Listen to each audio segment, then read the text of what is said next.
আজকে আন্তর্জাতিক অপরাধ ট্রাইব্যুনাল শেখ হাসিনার বিরুদ্ধে গ্রেপ্তারি পরোয়ানা জারি করেছে। আদালতের নির্দেশ, শেখ হাসিনাকে গ্রেপ্তার করে ফেব্রুয়ারি 12 তারিখের মধ্যে তার সামনে হাজির করতে হবে।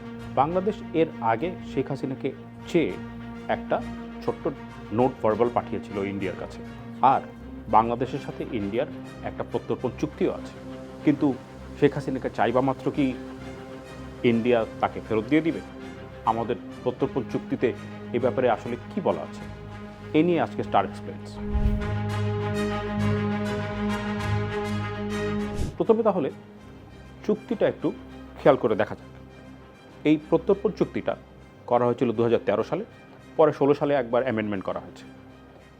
এই প্রত্যর্পণ চুক্তির মধ্যে আছে কিভাবে বাংলাদেশ থেকে বা ইন্ডিয়া থেকে এক দেশ থেকে অন্য দেশে অপরাধীদেরকে ফেরত চাওয়া যেতে পারে, এবং আইনিভাবে দুই দেশের অথরিটি তারা নিজেদের মধ্যে আলাপ আলোচনা করে করবে। এর মধ্যে দুটো বিষয় বারবার করে বলা হচ্ছে এবং সেটা চুক্তির মধ্যে আছে। একটা হচ্ছে যে এই অপরাধগুলো যদি পলিটিক্যাল নেচারের হয় তাহলে পরে এই এক্সট্রাডিশন ট্রিটি প্রত্যর্পণ এটা প্রযোজ্য হবে না। কোন কোন অপরাধ পলিটিক্যাল নেচারের আর কোনটা কোনটা না, সেইটা চুক্তির মধ্যে মোটামুটিভাবে ব্যাখ্যা করা আছে।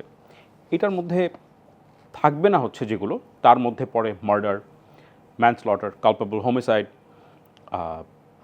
বডিলি হার্ম ইত্যাদি।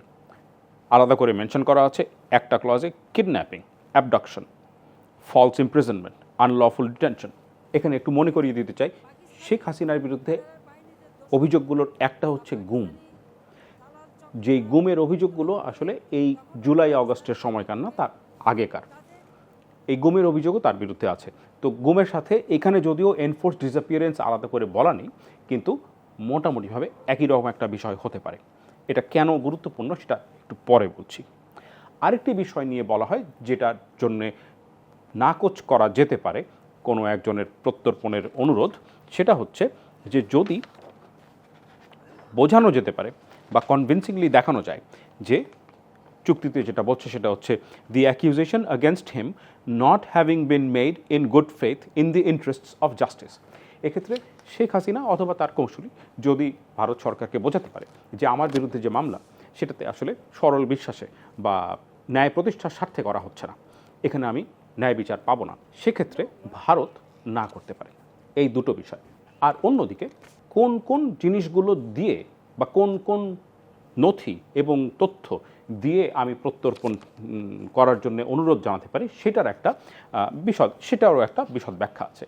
এখানে একটা বিষয় বলে রাখা দরকার, 2016 সালে যে অ্যামেন্ডমেন্ট হয়েছিল তখন নিয়ম করা হয়েছিল যে যার বিরুদ্ধে অভিযোগ তার বিরুদ্ধে প্রমাণাদি হাজির করার একটা নিয়ম ছিল তার আগে, কিন্তু 2016 সালে এই নিয়মটা বাতিল করা হয়েছিল। তারপরেও এখনও চুক্তিতে আছে এবং সেটা বিষয়টা এমন যে যেই দেশ থেকে প্রত্যর্পণ চাওয়া হচ্ছে, অর্থাৎ এক্ষেত্রে ভারতের কাছ থেকে প্রত্যর্পণ চাওয়া হচ্ছে এবং ভারত যদি মনে করে যে এখানে যথেষ্ট কাগজপত্র নেই তাহলে পরে সে না করতে পারে। তবে একটু ভালো করে এটা ব্যাখ্যা করার দরকার। প্রথম কথা হচ্ছে যেটা দরকার সেটা হচ্ছে যে একটা ওয়ারেন্ট, সাথে তার প্রুফ অফ আইডেন্টিটি, অর্থাৎ আমি যাকে ফেরত চাইছি এই যে ব্যক্তিকে বলছি ইনিই সেই ব্যক্তি, এটা আসলে এস্টাবলিশ করা অন্তত শেখ হাসিনার ক্ষেত্রে খুব একটা কঠিন কিছু না।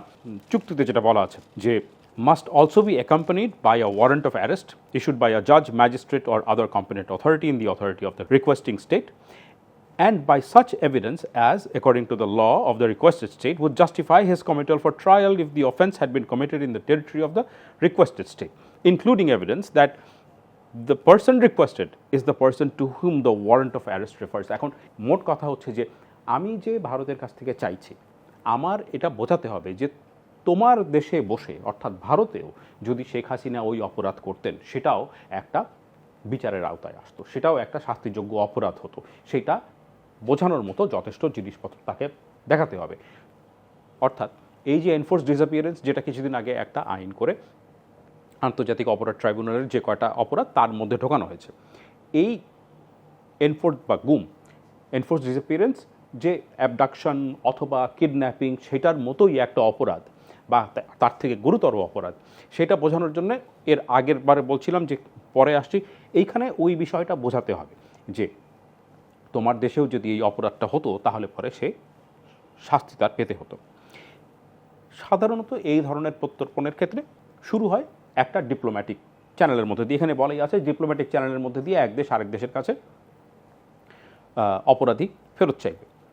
অর্থাৎ আমার দেশের ফরেন মিনিস্ট্রি অথবা বাংলাদেশের ভারতে যে প্রতিনিধি অর্থাৎ আমাদের হাই কমিশন থেকে একটা নোট ভার্বাল যেটা দেওয়া হয়েছে সেটা যাবে হচ্ছে ইন্ডিয়ার ফরেন মিনিস্ট্রির কাছে। এটা প্রথম ধাপ। এর সাথে অ্যারেস্ট ওয়ারেন্টও যাওয়ার কথা। ইন্ডিয়া খুব স্বভাবতই এখন বলবে যে ইনভেস্টিগেশন কতটুকু হয়েছে, প্রমাণ কতটুকু আছে, কতটুকু এগিয়েছে, এটা যে আসলে একটা জেনুইন কেস সেটা আমাকে বোঝাও, এই ধরনের কথাবার্তা সে বলতে পারে।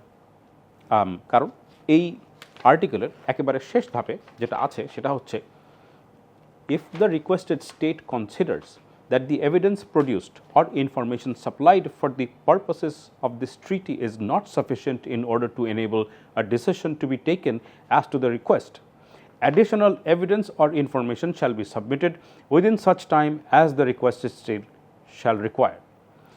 যাকে অনুরোধ করা হচ্ছে সেই রাষ্ট্র যদি চায় তাহলে পরে তাকে আরও এক্সট্রা ইনফরমেশন বা তথ্য দিয়ে তাকে কনভিন্স করার জন্য দিতে হবে। এটা এই আইনের চুক্তির মধ্যেই আছে।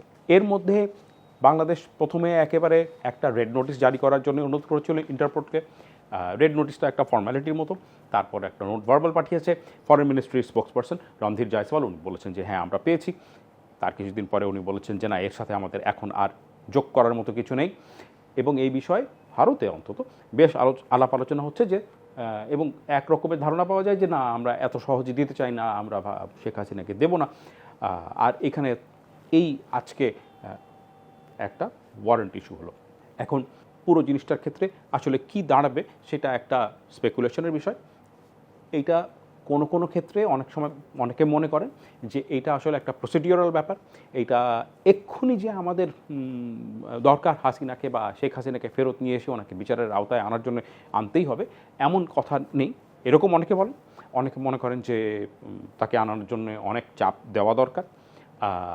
অন্যদিকে এই যে আমাদের চুক্তি, এই চুক্তি বলে আমরা এর আগে অপরাধীদেরকে বাংলাদেশে এনেছি, আবার বাংলাদেশ থেকে ভারতেও ফেরত দেওয়া হয়েছে। এটা ব্যবহার করা হয়েছে আগে। কাজেই দুই দেশের যে পররাষ্ট্র মন্ত্রণালয় এবং অন্যান্য মন্ত্রণালয় যারা আছে অর্থাৎ হোম মিনিস্ট্রি এবং পুলিশ অথরিটি, তারা জানে কিভাবে এই পুরো প্রক্রিয়াটা কাজ করে। এটা প্রথমবারের মতো হচ্ছে তা না। কাজেই ওই একই চ্যানেলে কাজ হবার কথা। স্বভাবতই শেখ হাসিনাকে এত সহজে ভারত ফেরত দিতে চাইবে না, এটা বোঝাই যাচ্ছে।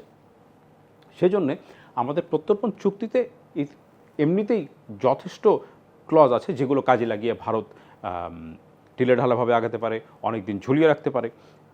তবে মোটের উপর কথা হচ্ছে যে এটা আসলে একটা রাজনৈতিক সিদ্ধান্ত এবং একটা কূটনৈতিক আঁতাতের ব্যাপার।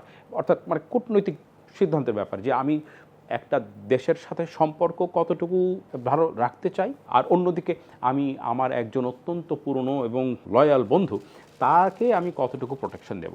এবং সিদ্ধান্তটা আসলে রাজনৈতিকভাবে মিটমাট হবে।